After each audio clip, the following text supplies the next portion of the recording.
नमस्कार सभी को, स्वागत आप सबका मेरे YouTube चैनल में जिसका नाम है कनिष्ठास क्रिएशन। और आज की मेरी क्रिएशंस है जेड प्लांट की कुछ टोपियारिस।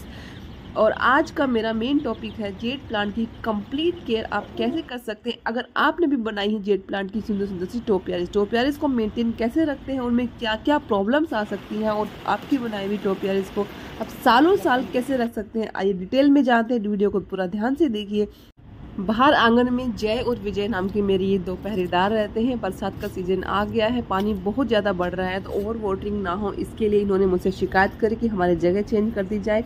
मैंने इनकी जगह चेंज कर दी ऊपर बैल्कनी में, लेकिन फिर भी कुछ ना कुछ इनके साथ गड़बड़ चल रहा था। मैंने इनको बहुत अच्छे से चेक किया, फिर मुझे इनका रूट कोज मालूम। जगह चेंज करने के बाद भी इनकी कंडीशन जो है वो बिगड़ती जा रही थी, पत्तियाँ दिन ब दिन गिरती जा रही थी। तब मैंने चेक किया तो मुझे कुछ रीजंस मालूम चले, जो आज आप लोगों के साथ शेयर कर रही हूँ। जेड प्लांट में क्या क्या प्रॉब्लम्स होती हैं और कैसे कैसे हम उन्हें ठीक कर सकते हैं। सबसे पहले तो टोपियारी को मेंटेन करने के लिए पहली बात तो यही है कि आपको उन्हें समय समय पर रीशेप करना पड़ता है। अगर आप उसको शेप में रखना चाहते हैं, खूबसूरत रखना चाहते हैं, जैसे कि मेरी राउंड टोपियारी है, इसके बहुत सारे स्ट्रिंग्स आगे पीछे निकल गए थे, बहुत लंबे लंबे स्ट्रिंग्स निकल गए थे। स्पेशली जब ये गर्मी का मौसम होता है जेड प्लांट उस टाइम पे बहुत ग्रो करता है, क्योंकि ये धूप वाला पौधा होता है। इसको मैंने बाहर आंगन में धूप में रखा हुआ था, तो इस तरह से मैंने बहुत सारी कटिंग्स इससे निकाल ली थी और मैंने इनको शेप में ला दिया था वापस से। सभी की सभी कटिंग्स को मैंने वापस से ग्रो कर लिया। फिर हम दूसरी बात यही है कि हमें समय समय पर थोड़ा बहुत जेड प्लांट में हमें कुछ ग्रोथ बूस्टर डालना, जैसे किचन वेस्ट से जो भी निकलता है। आपको ज़्यादा कुछ डालने की ज़रूरत नहीं है, मोस्टली आप कॉफ़ी का पानी, चाय पत्ती का पानी डाल सकते हो। कभी कभार साल में आप एक आध बार गोबर की खाद डाल सकते हो। तीसरी बात सबसे इम्पोर्टेंट यही है कि आपको उसे बरसात से बचाना है। मैंने ये गलती कर दी थी, शुरू में मैंने उनको नहाने के लिए छोड़ दिया था बरसात में, तो उनकी पत्तियां दिन ब दिन गिरती रही, क्योंकि जो जेड प्लांट होता है उसकी पत्तियों में ऑलरेडी बहुत वाटर होता है, तो वो ज़्यादा वाटर रिटेन नहीं कर सकती हैं और वो पत्तियां गिरने लग जाती हैं। तो इस तरह से मैंने इनको बालकनी में बिठा दिया, लेकिन फिर भी इनकी शिकायतें बंद नहीं हो रही थी और चिल्ला चिल्ला के बोल रहे थे that there is something wrong with me, please हमें देखो। तो मैंने देखा। तो आपको भी यही करना है, रेगुलर चेकअप्स करते रहना है। देखो ऐसे पत्तियां अगर मुरझा गई हैं, बिल्कुल पीली पड़ गई हैं, सूखने को होगी, तो कुछ तो मतलब अंदर में गड़बड़ है। आपकी खाली रूट्स, इसमें पानी वाली प्रॉब्लम नहीं हो सकती खाली। तो फिर मैंने उनको उठाया वहाँ से और उनको लेके चली अपने पौधों के अस्पताल में, जो कि है मेरी छत का गार्डन। वहाँ पर पहले से ऑलरेडी बिस्तर बिछा हुआ था, तैयारी हो चुकी थी पूरी। दोनों मरीजों को बिठाया गया और फिर डॉक्टर ने लिए अपने औजार हथियार और अभी ट्रीटमेंट की बारी थी। क्या होने वाला है हमारे साथ पता नहीं है।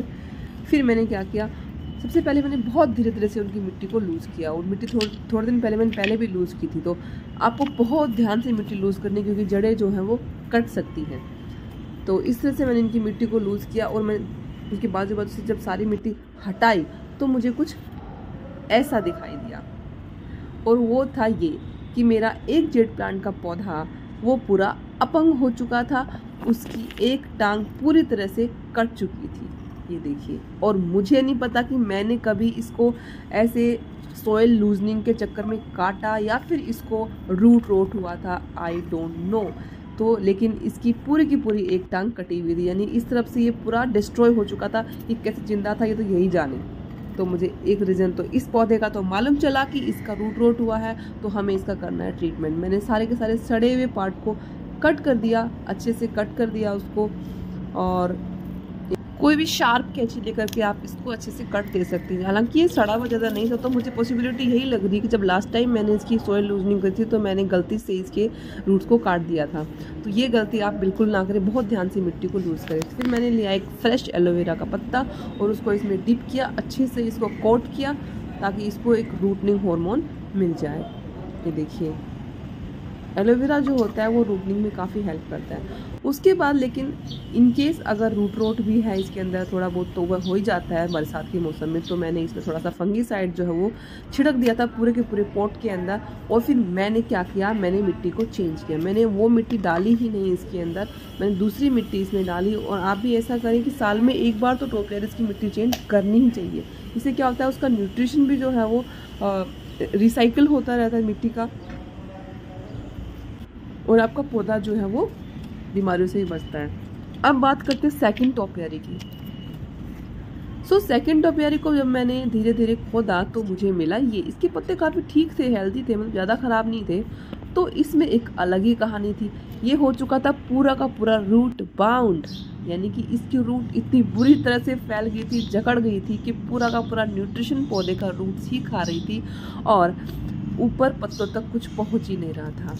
तो ये होती है बहुत ही कॉमन प्रॉब्लम जो टोपियारिस में होती है। अगर आपने साल में उनको छेड़ा नहीं तो उनकी रूट ट्रिमिंग नहीं करी तो अब हम करेंगे इसकी रूट ट्रिमिंग। ये बहुत ही एक कॉमन प्रॉब्लम है टोपियारिस में, जो कि सब टोपियारिस में अक्सर हो जाती है।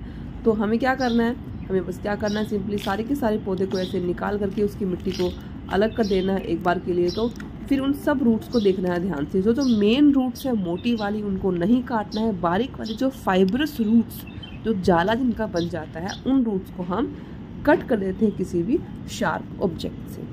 तो इस तरह से मैंने धीरे धीरे करके इसके सारे के सारे छोटे छोटे रूट्स हैं उनको काट दिया। तो ये थी मेरी टोपियारी, सेकंड टोपियारी की सेकंड तरह की प्रॉब्लम।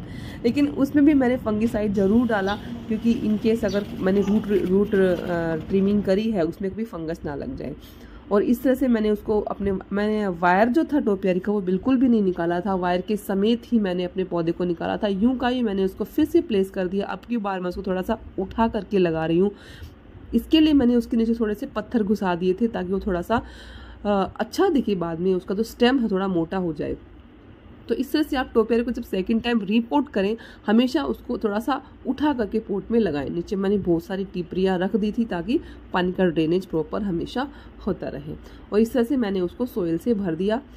तो ये था मेरा सेकंड ट्रीटमेंट, यानी कि पहले पौधे का रूट रोड था तो दूसरे पौधे का हमें क्या मिला, रूट बाउंड मिला।